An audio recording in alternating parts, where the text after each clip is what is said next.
3, 2, 1. Global warming has been one of the most discussed and controversial topics of this decade.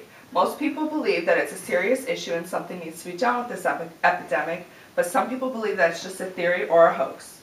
I believe that global warming is definitely happening and something needs to be done to control it. So what is global warming? It's the gradual increase in the average temperature of the Earth's atmosphere and its oceans. Increased amounts of carbon dioxide and other greenhouse gases are believed to be the primary sources of global warming. These gases include carbon dioxide, methane gas, CFCs, and water vapor. Infrared radiation in the sun's rays bounces off Earth and back into space. Greenhouse gases act as a barrier to the infrared radiation and reflect some of it back down to Earth. The radiation is absorbed by the planet and its atmosphere, and that contributes to the phenomenon known as global warming. In the book Climate Change, the authors state that there's a major human influence on the climate system, as illustrated here.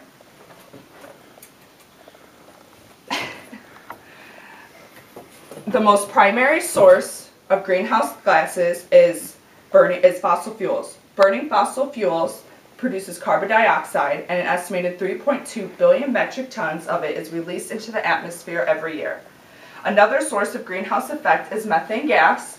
Methane gas is the product of decomposition of organic material. It is also produced within the guts of herbivorous livestock and by rotting vegetation.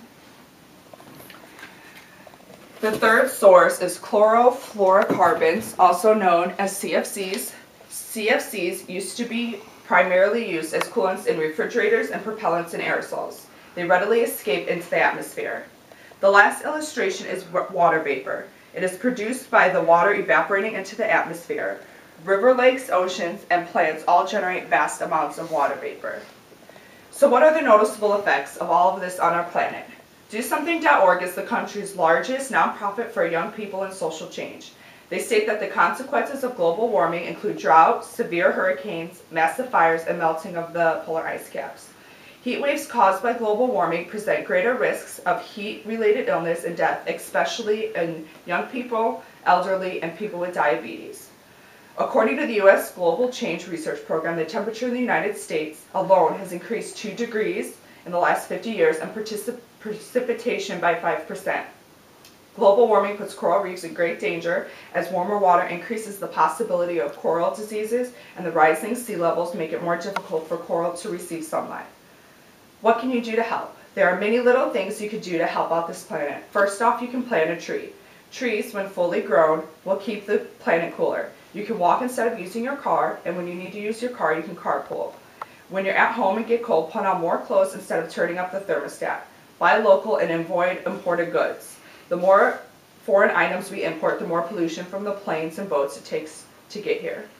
Without a doubt, the Earth is getting warmer. Our planet is slowly dying right before our eyes.